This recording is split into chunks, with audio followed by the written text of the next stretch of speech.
Hi, welcome. I asked my daughter about doing a promo for me about my book, Omi. Omi was written in 2014, April 2014, and was released during that time. Well, it was released during that time. I won't say it was written during that time. It took me 3 years to write this book. And so I wanted to see whether or not anyone would be interested in buying the book. So I broke it up into 3 different books as far as like it's going to be a trilogy. So I put a little snack out there to see if anybody would be interested in purchasing it, and I was really shocked. The first month it went 5-star on Amazon.com.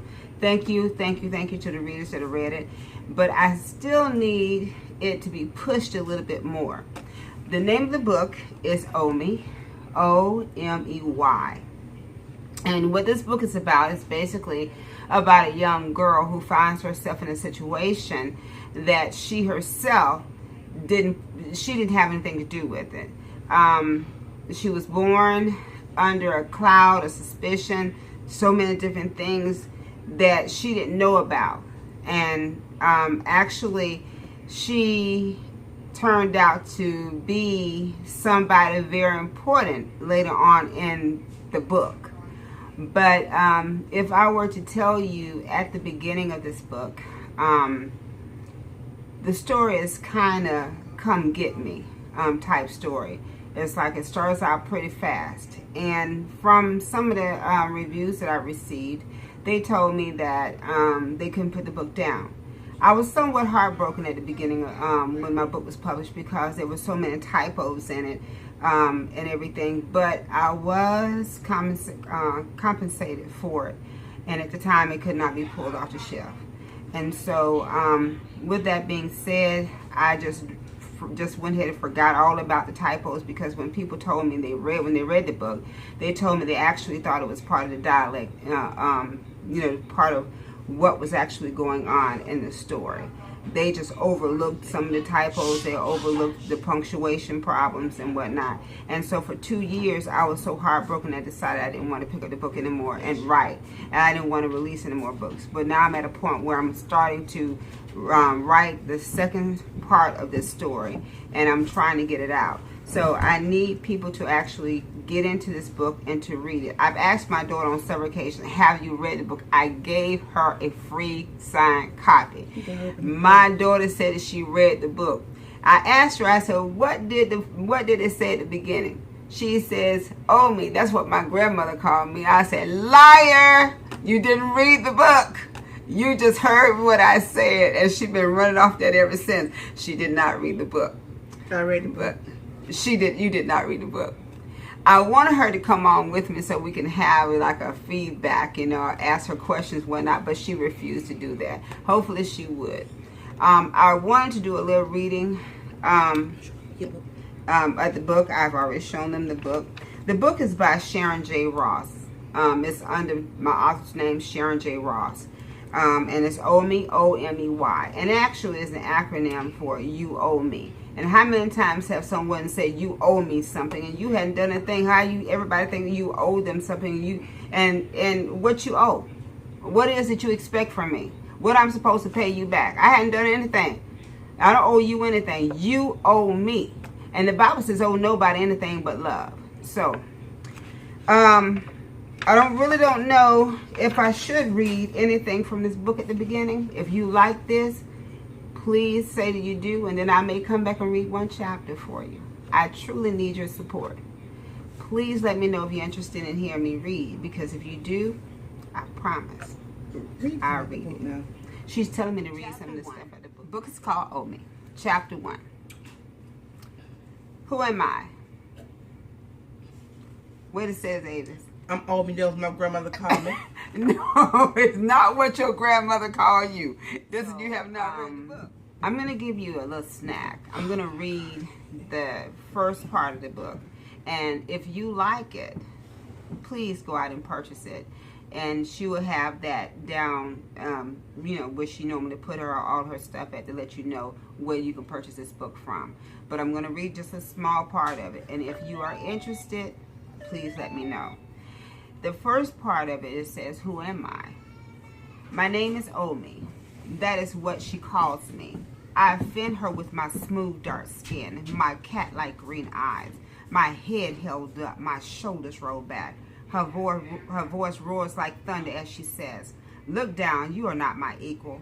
With her arms stretched out, with one quick slap from her hand, I seem to offend her again because of the strength I possess in my stand. My name is Omi. My good Lord must have something planned for me. Since I was a child, I have been trying to be free from this devil that has been following me.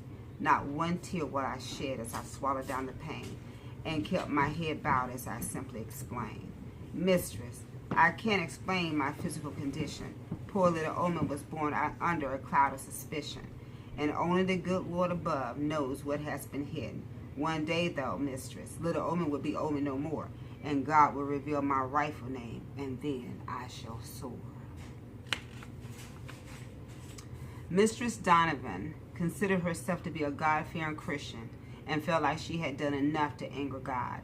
She slowly withdrew herself from the parlor while secretly asking God's forgiveness for her unchristian act. Meanwhile, Omi continued her chores as if nothing had happened. Only 13 years old now, but she had come to live with the Donovans when she was 12. Out of pure hate and revenge did Mrs. Donovan demand that Omi live with them. Chapter 1. Desi, hurry up with that coffee. That young'un is going to have to wait. You know that Master Donovan is going to come around to see if not have gone to the fields yet. Now come on.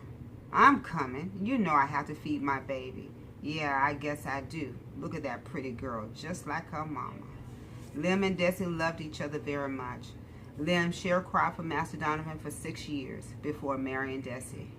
Lem and his first wife were married for just a year when she ran off with a man from up north, leaving their newborn son Jesse behind. Desi was well liked in their community, and Lem was somebody because of who he worked for, Master Donovan. He was an important man with all that money. When he spoke, people listened. Arlos Donovan was an immigrant to the South, and his family came to Georgia from Ireland when he was just 9 years old. His mother and father worked hard to be accepted into that part of the world, since being an immigrant was almost as bad as being colored in those days, even though they were not black. Even though they were different. Edit that part out. The Donovans worked hard for many years, making sure that little Arlos received an education like the others, and that he would not have to endure the ridicule and ignorance that nearly smothered the life out of them when they first arrived. Arlos Donovan, now 40 years old, married Marlene, the preacher's daughter, whom no man in town wanted to marry because she was not an attractive woman, as Arlos himself would not have married her if he had not been caught in her bed early one morning by the preacher himself. Needless to say, the wedding had a lot of fireworks. Arlos Donovan was known to have a wandering eye for the ladies. Oh, but he made sure he respected his wife. Always respect my wife, he would say. That is why he waited until he was out of her sight before he flirted with the ladies.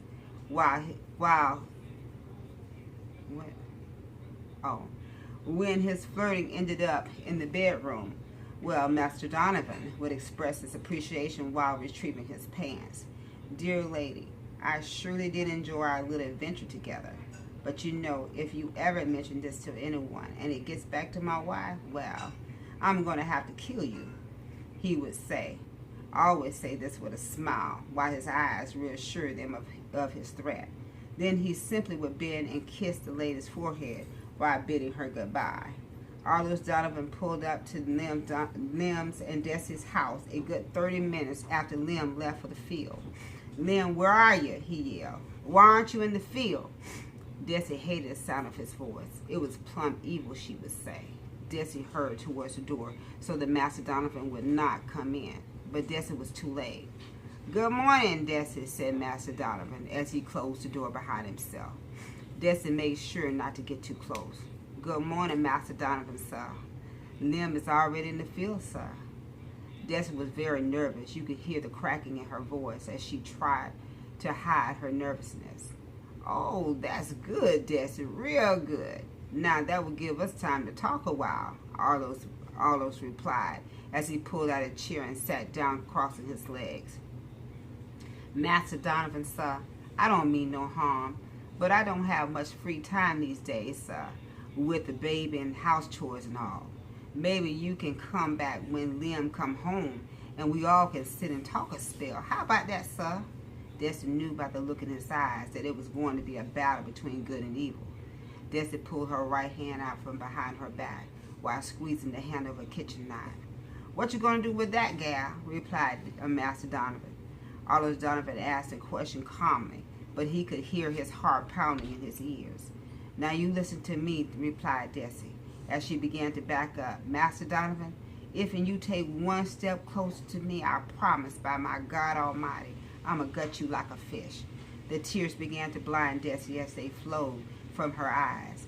Gal, you have no cause to talk that way to me, he said, in that evil, friendly-like voice. Now come on, Desi. We're old friends now, aren't we?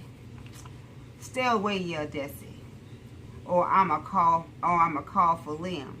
Master Donovan stood to his feet with that cold look in his eyes, and he said, well, you go right ahead and call Liam up here to get killed. And then where y'all gonna live? Where you and them youngins gonna live? If you want to hear more, please comment. And I might come back and finish. Thank you for listening. And please let me know what you think. And Avis will also put down in her description box where you can purchase this book. Until later, God bless.